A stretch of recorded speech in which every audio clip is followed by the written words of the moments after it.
revisit to them and that world? Well, we've been working on a sequel since the original Right. film was released. And Yeah. We were doing a trilogy in 4 parts. That's how hard we were working. Yes, absolutely. No, we have plans for one. It's just that it's difficult getting financing for a film. The film didn't do that great in the box office, but it found its audience through cable and DVD and video VHS sales. So we do have a cult following, but I guess in terms of funding and financing and investing, they don't think it's a big enough audience. But the merchandising that's coming out now, the fact that everybody's buying T-shirts and buying the Funkos and the videos, and the fact that the video game is coming out, I think it's going to show all these investors that Killer Klowns is a viable property to invest in. So it really is you guys now. I don't know why all of a sudden it's happening, but the fact that it is more in the public's eye is a greater chance that we're going to be able to realize some kind of Killer Klown property film. Yeah, and our partners at MGM, who control the copyright, they see that now, and there's a more of an open dialogue that's ever been before. We're involved with them in a fairly significant way when it comes to just keeping the property alive and out in the public eye and consumer products and things. So it's exciting time. Again, the game is going to be kind of pivotal, I think, in terms of kind of showing them that, hey, this isn't just a little cult movie anymore. It's got widespread appeal. Yeah. It took a while, for somebody to actually understand. In Hollywood, there's two type of, two fronts, two types of people. There are people that get into it to scare people and make people laugh and to entertain people. And then there's some that just there to make money. So there's a clash sometimes between those two forces. And sometimes it takes a long time to be sitting across the table from someone who says, I get this and I see the value in it. Fortunately, there's both sides now see a profit to be made from Killer Klowns, and the fans have always been there supporting it, so they're highly responsible for anything good that happens with it. Oh yeah, and I think some of the fans are actually now in positions of power. People that saw the film when they were young, they're now junior executives or executives who have control over the development, and they bring us in and they talk about it now. So it's a good time. No, it's 35 years, and we're talking about people are showing it to their great-grandchildren. That's awesome. That gives me hope, and I feel like we all need to go out. And if you have not checked out the previews for the game, you guys, it is looking beautiful. Definitely make sure you pre-order it. Definitely show it some love when it comes out, because I, for one, cannot wait. It looks so good. Tell them that you want Debbie and Mike in it, because we're not. What? Oh, that's it. I'm starting that campaign tonight. Yeah, I've been lobbying with the EPs. I know the EPs of that game, so I keep on, talking to them every time, but I'm gonna try. No, we mentioned it. We said you're foolish. I mean, they have a great fan base here, and you're not giving them what they're gonna want. So I think we started the conversation. Let's see if they pick it up. Maybe a little DLC, a little downloadable treat later on the game. We can make that happen. All right, let's see if the audience has any questions for us. Apologies, it is hard. We have one right over here. Hi. I've never seen Killer Klown. All right, the exits are here and here. Oh, yes, you're good. You're in for a treat. The question I have is for the Chiodo brothers. I attended the 90th anniversary of King Kong last week, and I happen to remember you guys being in the documentary interviews about King Kong. I'm just wondering, how did you happen to be involved in it? Actually, King Kong for us and many people in our position on like special effects, it's the touchstone. It's the spark that got us into doing what we want to do. Fascinated, captured our imagination at a very young age. So then we emulated the product when we were growing up to try and become professionals. So it's a lifelong fascination and love for that movie. So we've had the opportunity to interact with other fans of that movie as professionals. Jim Danforth, David Allen, Ray Harryhausen. Big influence on him and Ray Bradbury saw it together, and it's put Ray Harryhausen on the path of his lifelong journey to making incredible movies. So whenever we have the opportunity to talk about it and spread the word, we're happy to join in. Yeah, it was a big inspiration. In fact, we lived in the Bronx at the time, and we had these elevated train tracks right down the street from us. So when I saw King Kong, I thought it was real. I saw this giant gorilla walking down my street, tearing down my trains, and it left this impression on me that I can't describe. In fact, I asked my parents to take me to the Empire State Building so I could see the crack in the cement that he made when he fell. That's how surreal it was, and that put me on this path of enjoying monster movies. And then we started seeing the Japanese films, Godzilla, Rodan, and those, and we recognized there was something different about the movement. Those monsters weren't as animated as King Kong, Mighty Joe Young, and those Ray Harryhausen films, Beast in 20,000 Fathoms. And we learned little by little about stop motion, special effects, and that had us hooked. It took, we were fascinated by the films, but we actually had no idea, hadn't even given it a thought that people actually make these things. And it wasn't until like 1960 till I saw, a dinosaur on a magazine, and it was Gorgo. And it was on a book called Famous Monsters of Filmland. So I credit Forey J. Ackerman for having published that book and made us aware of who the men were behind the movies that we love, Willis O'Brien, Ray Harryhausen. And then they had their amateur filmmaking competitions, and we watched people like us, the fanboys, making the amateur movies on Super 8 and Regular 8 films. So then we realized, hey, you know what? We could do this in our basement, and that's what we did. And now here they are inspiring all sorts of young fanboy filmmakers themselves. That's right, yeah, agreed. No, and that's the biggest thrill. We told Ray Harryhausen how he inspired us, and it's such a thrill to hear young kids come up to us and say, you inspired me, you set me on my path, and that's the best gift of all. Yeah. It's amazing. And I feel like there's a great kind of pendulum switch back towards, at least especially in the horror genre, towards practical effects, towards animation, and I think, at the risk of being cheesy, I think you guys had a lot to do with that. I think that practical effects have their place, and we're seeing that. So what's the future of all this? Where do you guys see all this heading? Do you think we're going back to an appreciation for how much they rock as compared to CGI, or what do you think?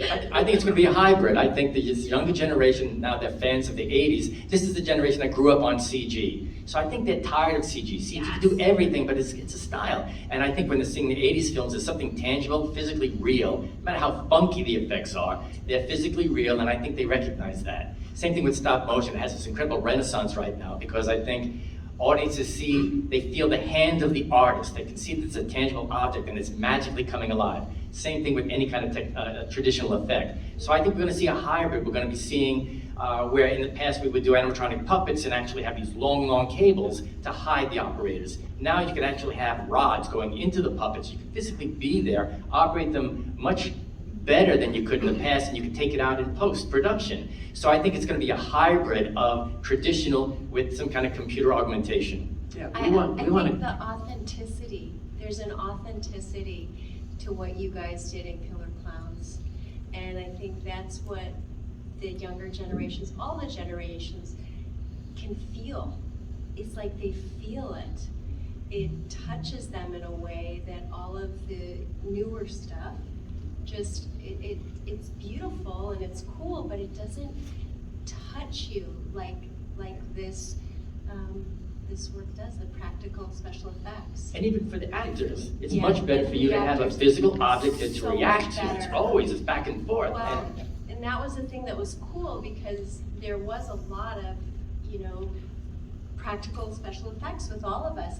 And what they did was they took the time to explain everything to us. They took the time to tell us how it was gonna work, what it was gonna do, and it helped us actually create with the practical effects. It was really special. And I think that's what everybody feels and experiences. Yeah, we used to refer to it as a bag of tricks, and they've added to the bag of tricks now with digital tools. We like to have that at our disposal. Yeah, we could do, there's some designs for the clowns that defy human anatomy, and there is a difficulty being in a suit. It limits your motion, and you know, you can't run and do backflips with it. With CG, you can. So an alternative, because we don't want to disappoint the practical fans, you know, we have a technique where we make the puppets and we manipulate them with rods, and then we remove the rods, so you get the movement of CG practically, and that's again using the bag of tricks. And you know, there's a lot of fun things that can be done that, you know, you can still be practical, but you can do enhancements and augmentations and things like that, so that it still looks real. But you know, I just made a little movie called Willy's Wonderland. I wanted these guys to do it with me, but they were doing this wonderful Netflix show, so they weren't available, unfortunately. But for a little while, I thought maybe they were going to be able to. But we wanted to do everything practically, and we did everything practically. But then we went in with the CGI, and we did things with the eyes and with the goop, you know, the teeth and the, you know, all that kind of stuff. So it still had that same. By the way, I pitched that movie when I went out to raise the money for it as Pale Rider meets Killer Klowns from Outer Space. That's how I sold it. But you know, just all the little things that just, you know, bring it to life a little bit more, but you still have the practicality as its base. Yeah, the technology's come to a place. You look at a show with, you know, Jon Favreau, The Mandalorian. John is a huge fan of stop motion and practical effects, and he does incredible hybrids in Zathura. You know, they have incredible suits with visible performers, and they would take them out digitally. So, I mean, filmmakers today have all these tools at their disposal. So I think we're in a really good place where they're kind of coexisting. You know, it's great for the actors to have something practical, and it's great for the audience to be able to, you know, have that tangible thing that's real. Well, one thing about being in the suits on Killer Klowns, and as a stunt guy, I've been a gargoyle, I've been a gorilla, things like that. And there's something about the limitations of being in a suit that create a character, because you can't see well when you're like in Killer Klowns. Our vision was limited to being kind of straightforward. So when we went to look, we had to turn our whole body, and it kind of made us move like predators. You know, we had just a limited vision. And so walking in the big shoes, having the big hands, limited vision, that created a lot of the character of the clowns, I think. And so that was one advantage of being in a suit. All those years of skin diving with his flippers on really exactly came to help him. All right, let's take it to the audience for the next question. We have one right here in the center. Where did the name Mike Tobacco come from? Oh, such a good question.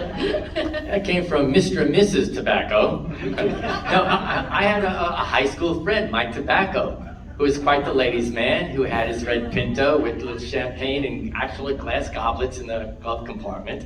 And he was a real mover and a shaker back then. A really good friend of mine. Like on his birth certificate? That's his name. And same with the Terenzi brothers, two good friends of mine from Long Island.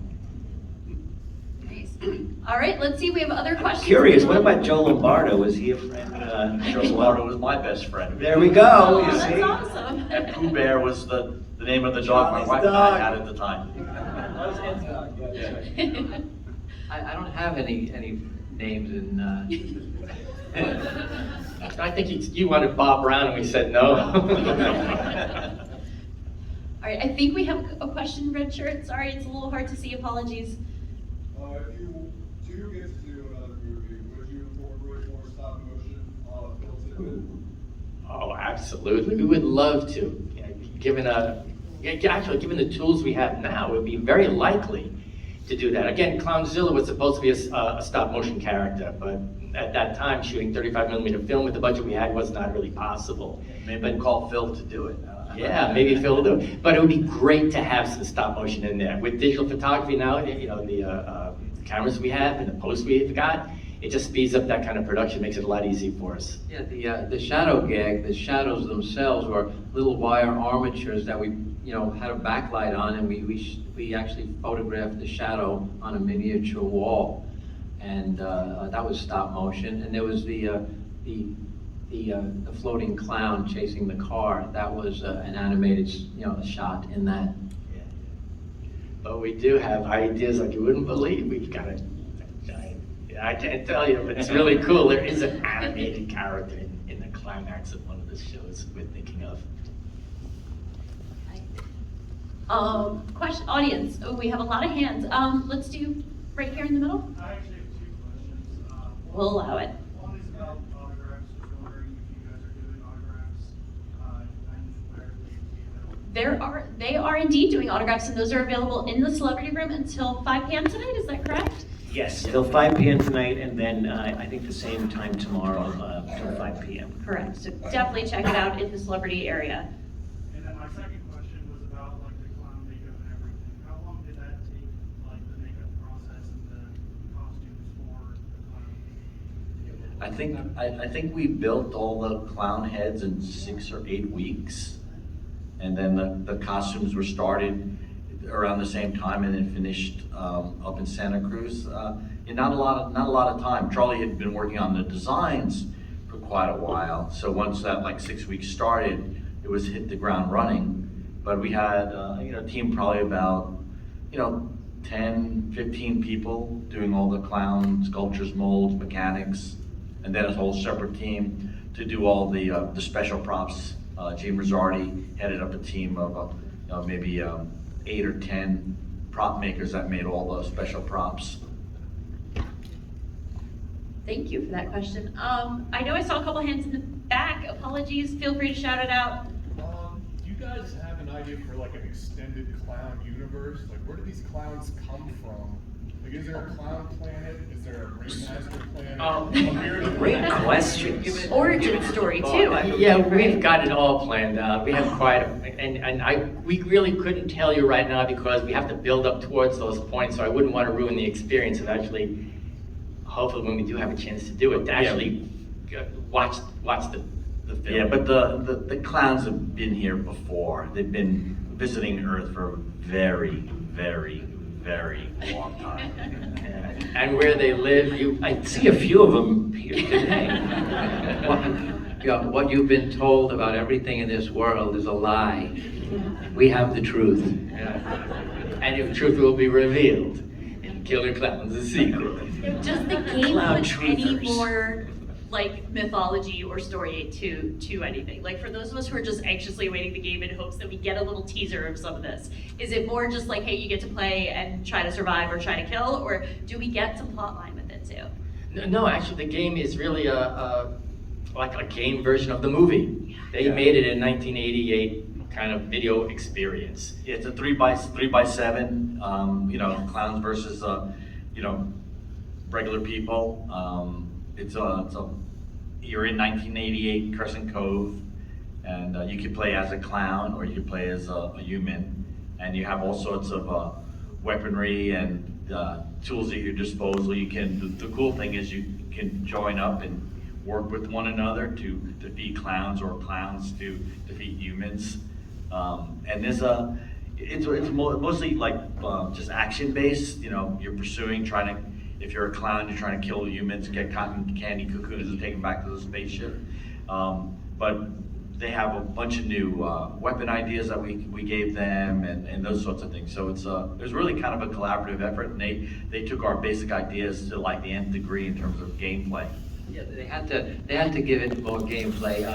We had all our clowns basically doing the same kind of thing. They all had the same skill sets. In the game, they made each individual have something special that they do, which is fine just for the gameplay.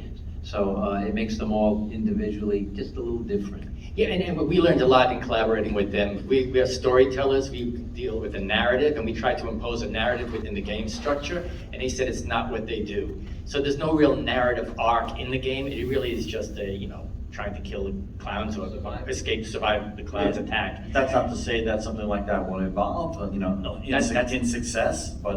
No, that's it. With the success, I think there are ideas to expand this to a big universe. Yeah, the director is Randy Greenback.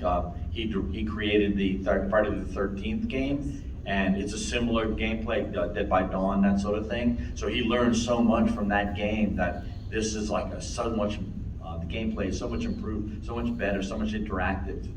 Yeah, there's, in the 35 years, I can't say that anyone's done with Klowns what the Chiodo brothers have done with Klowns. So the biggest concern was that, when they come with a great idea, they said, hey, we have a clown coming, and he rips the guy's head off and blood spurts out. And I said, well, that's not a clown, that's something Freddy would do, that's something Michael Myers would do.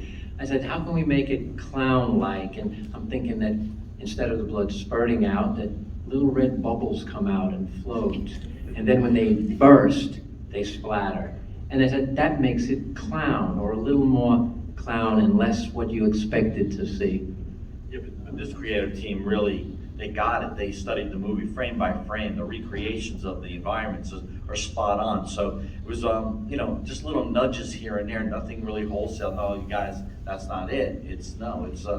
They're really great creative partners. We're really excited about it. Sounds amazing. I cannot wait for this game. And yeah, non-plot kind of be the bad guy killer games are all the rage these days. Something therapeutic about it, I think. But I'm really excited to be a killer clown myself.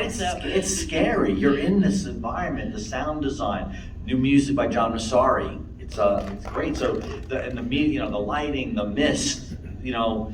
All of a sudden, you're walking as a human, then all of a sudden you feel something, the haptics in the controller, and you're being cocooned, and you have to press all these buttons to try and stop being cocooned. It's kind of chilling. I just ran away. I got killed so fast. All right, let's go back to our audience for another question. We have time for a few more. We have one over here. I just wanted to, especially from the actors, how do you guys feel about events like this? We are excited to get our pictures taken with you.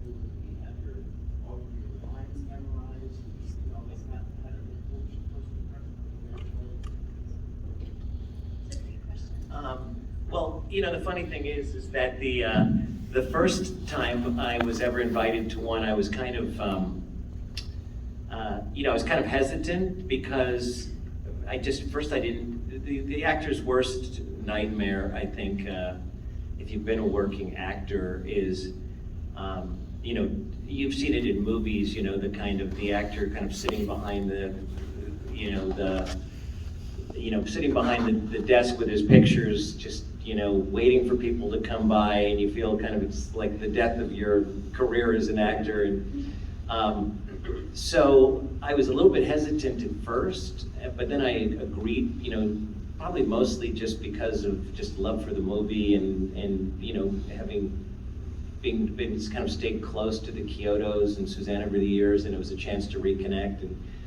And the funny thing was, I don't know how long ago it was, probably about 10 years was the first time that I went and did one. And really it was just all about that. It was just about being with the gang again, kind of thing. And then it's been kind of wild to be part of an experience, this kind of, Renaissance evolution of Killer Klowns, because now it's something that I really look forward to, and because now the fans have kind of become so aware of it, and with all the merchandise and the toys and everything like that, and the new generations, now I just have a completely different view of it, because I love to see the fans, I love to see the fun and the joy that they get, and I love to see when people bring in their kids and their grandkids, and they've got it. So it's now just so neat just to be part of something like Killer Klowns that has had the legs and brings people just a lot of excitement and happiness in their lives. You know what I mean? So when how I was introduced to it was through Facebook. My agent, Sean Clark, was messaging me. I'm a mom, I'm raising these kids, I'm teaching yoga. And this guy with a black mohawk and a Freddy Krueger claw is messaging me, and I'm like, eek, oh my goodness. So he finally bumped into one of my friends that was doing the shows, and they called me, and he seemed like a normal, nice guy. And so I went to this show and it was at first just really overwhelming. I didn't know I needed to know my lines anymore. I mean, it was just really surprising. I didn't really know that people cared about these films because I was just engrossed in being a parent, really. And then, you know, you start to see your good friends, which is great, and you get to hang out and travel. And then you start to meet these wonderful people. Everywhere I go, I meet such lovely people at these conventions. And you meet their families and you hear their stories, and it just really touches my heart. And I really feel really grateful to come and meet all of you and get to hang out with friends and travel to new places and make money. It's like, what's wrong with that? The fun thing is too now is, I mean, now there's fans that, you know, we've seen at half a dozen or more, Yeah. you know, cons Yeah. over the years that come back, and you kind of almost have an extended Killer Klowns family. It's awesome. Yeah, you just have, I just, when you got these jobs, you know, you wanted to work as an actor because you love the craft, and you don't really think about as a 20-something-year-old how your performance or the movie that you're in might really touch someone or touch a family like it does, and it's really awesome. It's really awesome. So thank you. Yes, thank you guys, really. Thank you very much. We love talking to you guys and meeting you and seeing how excited you are about the movie and knowing that we were part of something that made you guys happy. We really are. To meet all of you. I'd like to add to that. That's a great question. I've been thinking about it. Why is this movie so popular now? And I don't know, I noticed there's something about the fan base that's sort of, they're creative, they're unusual, they're different. And somehow the movie seemed to embrace our differences in a weird way. And so, you know, I look around at the audiences, there's tattoos, there's people with nose rings, there's people with adorned with all kinds of different outfits and shirts and very colorful, different audience. And I think there's something there that maybe the movie is representing a niche of individuality, that it supports the idea of being an individual, which is really great to me because that's kind of what my life turned out to be about too, in a different, I mean, not outside of Killer Klowns. So I think that's a really interesting question, and I mean, for me and Mike, I mean, we had no idea this was going to happen, and the happiness that you're talking about, Grant and Suzanne, is real. Like, I've had people take their shirts off and show me their tattoo, and they say thank you, and I'm like, but I didn't do anything. I was just in this movie. But then you start to think, well, wait a minute, it's a symbol. It's a symbol of our diversity, and we celebrate the fan base, and the fan base celebrates the movie. There's sort of a symbiotic relationship between the movie and the public, and it's deep. It's not just a shallow fan base. It's not like, yeah, hurrah, hurrah. No, this is real. It's deeper than that, I think. It's interesting. That's a great question. I mean, Yeah, we all could have moved on and stayed at home and raised our families and done other projects. I could have drawn in the dark by myself in a room. But the opportunity to interact and meet and speak with the people who you've touched, you know, and shared something with is invaluable. It's a gift. And it allows me, you know, to create more and appreciate more. It's just a great experience. It's like, it's as good as raising a family, because you have an extended family of people that, as Harrod said, that you shared something with and that you identified with. It's a joy. It's a very special connection, yeah. It's a very special connection.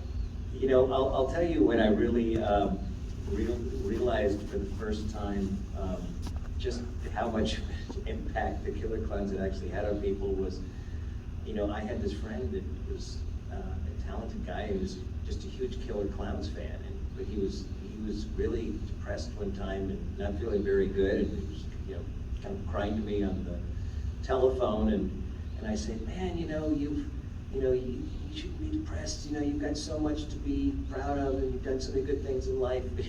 And he all of a sudden breaks down and he says, not like you. I haven't done anything like great with my life. Like I never get to star in Killer Klowns from Outer Space. And I never had thought that like something that I had done would actually be something that somebody else would think would give his life meaning, right? But that's when I really realized that, well, this really has made a difference for people. We all like to be remembered for something. So we'll be remembered for Killer Klowns. Not such a bad thing. It's not so bad. And yet, to speak for some of the fans in this room, I know that as a weirdo 80s kid on the fringe with not a whole lot going on, this film got me through. Films like this, being part of this community, and now getting to, kind of share that with other people and know that I wasn't alone as that kid, isolated in my room watching this movie over and over till the tape broke.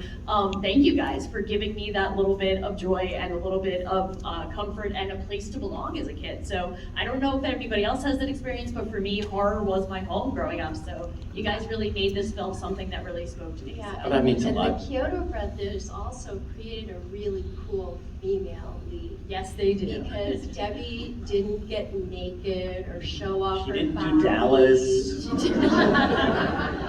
She got to wear not like pink, and she got to wear normal clothing. She got to have a dinosaur earring because she was studying to be a paleontologist. And she just got to be the smart one. She got to be the smart one, and he got to wear the tight pants. Yeah. Which we didn't complain about. You look real good. Yeah, he looked really good in him too, but it was really cool to have a great character like that. Yeah. So thank you. I think we could have, I think there was a scene when she got out of the shower, she was going to be interrupted before she was fully dressed, because we were thinking of doing like Alien and have Sigourney Weaver in her panties at the end there, and we ran that by Suzanne. She said no. Awesome, good for you. And I said, Can you imagine okay. how cold it would have been? Well, that absolutely. That's the idea and reality, and I was on your side. I wasn't. We have time for maybe one more question. I think we had a fan over here who had her hand up Yes. for a long while, a little Young fan. lady up Yeah. there. I'm gonna call on our little fan up there.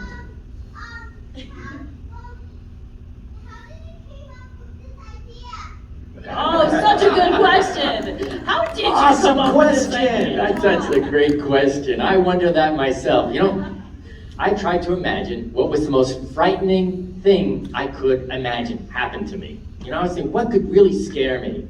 So I was thinking, if I was driving down a lonely mountain road all by myself, and all of a sudden a car started to drive by me, and when I looked over to see who was driving, a clown was driving. And to me, a clown being where they shouldn't be, that was kind of scary. That's where it came from. And then we kind of said, well, where did it come from? Well, probably from outer space. And what are they here for? Well, they're here to kill us. We didn't want to, because of our background, and we just want to be different. So we put the Chiodo spin. The thing was, we didn't want guys in makeup murdering people and killing people.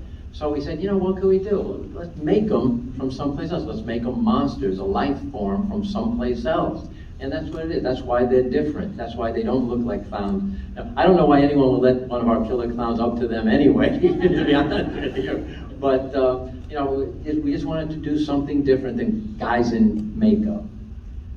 Just a little subversive comedy in there, a little black comedy, just up the stake. It's not as everything's what you think it is. The crazy thing, going along with what everybody said and what Harrod was saying a little while ago about kind of the individuality, sometimes when people that have not seen Killer Klowns, when they ask me, well, what's it like? And it's almost impossible to tell anybody what it's like, right? And, because it is just so unique. It's like even when Charlie was saying he was talking to the game people and the blood squirting out of the head, he says, no, this is Killer Klowns. You can't just do what you've done for the other 5,000 kind of horror things anymore. It has to be done in a very specific way. The colors were all so individual. The gags were all so unique. And they're just the way they go, oh, so are you kind of winking at the audience? Are you telling funny lines? And I said, yeah, no. Actually, everybody in the movie really plays it dead serious. But the fact that it's such a crazy, absurd, off-the-wall idea, that's what the humor comes out of, right? Nobody ever kind of goes, you know, I mean, I love all of the, you know, those crazy Sam Raimi movies, the Evil Dead movies, right? But you know, with the great one-liners and always kind of looking at the camera, and I love that. But this isn't that. This is something just absolutely unique and kind of horror, science fiction, you know, fun film iconography. If that's a word. Yeah, the Terenzi brothers, people will say, well, you know, they were so out of it. Well, what it was is they were preoccupied with getting dates for that night, and if you look at the movie, they hadn't seen a clown, so they didn't believe anybody. So that's why they were acting as silly as they were. And when they saw the clown girls, well, that was the closest they were going to get that night. Yeah, they're almost like in their own movie by themselves. Yeah, right? you know, that's exactly. So it's the Marx Brothers. There's the movie, then there's the Marx Brothers. Well, there's the Killer Clowns from Outer Space, and then there's the movie that the Terenzi brothers are in. You know, in India, they break into dancing. We break into Terenzis. Well, ladies and gentlemen, please take a moment to thank our panelists today. Mike, Harrod, Stephen, Edward, Grant, Suzanne, Klowns from Outer Space creators and actors, and everyone. Thank you so much for taking the time to join us today. Remember, come to the celebrity room, get those autographs, get those pictures, everybody. Thank you so much for coming out today. Thanks again, you guys. Well, thank you very much. You probably Yeah, can thank still you. sign up if anybody wants to. We do this great kind of photo op thing as well. If anybody is interested in doing that, they've got a beautiful Killer Clown set.